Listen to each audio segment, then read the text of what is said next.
ಗದಗ್ ಜಿಲ್ಲೆಯ ಸುಡಿ, ಹಳೆಯ ಹೆಸರು ಸೊಂಡಿ, ಕಲ್ಯಾಣ ಚಾಲುಕ್ಯರ ಕಾಲದಲ್ಲಿ ಪ್ರಮುಖ ಟಂಕಸಾಲೆ, ನಾಣ್ಯ ತಯಾರಿಕಾ ಕೇಂದ್ರ ಮತ್ತು ಆಡಳಿತಾತ್ಮಕ ಕೇಂದ್ರವಾಗಿತ್ತು. ರಾಣಿ ಅಕ್ಕಾದೇವಿಯ ಆಡಳಿತದಲ್ಲಿ ಪ್ರಸಿದ್ಧಿಯಾಗಿದ್ದ ಈ ಸ್ಥಳದಲ್ಲಿ ಚಿನ್ನ ಮತ್ತು ಬೆಳ್ಳಿಯ ನಾಣ್ಯಗಳನ್ನು ಅಧಿಕೃತವಾಗಿ ಮುದ್ರಿಸಲಾಗುತ್ತಿತ್ತು. ಲಕ್ಕುಂಡಿಯಂತೂ ಸುಡಿಯೂ ಸಹ ಚಾಲುಕ್ಯರ ಇತಿಹಾಸದ ಪ್ರಮುಖ ನಾಣ್ಯ ತಯಾರಿಕಾ ಸ್ಥಳವಾಗಿದೆ. ಸ್ಥಳ ಗದಗ್ ಜಿಲ್ಲೆಯ ಗಜೇಂದ್ರಗಡ ತಾಲೂಕಿನ ಸುಡಿ ಗ್ರಾಮ.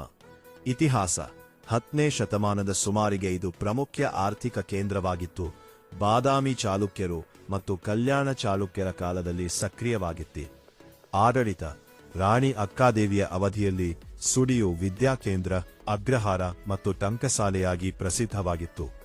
ಉತ್ಖನನ ಇತ್ತೀಚಿನ ದಿನಗಳಲ್ಲಿ ಗದಗ್ ಜಿಲ್ಲೆಯ ಲಕ್ಕುಂಡಿ ಮತ್ತು ಸುಡಿ ಸುತ್ತಮುತ್ತಲಿನ ಪ್ರದೇಶಗಳಲ್ಲಿ ಚಾಲುಕ್ಯರ ಕಾಲದ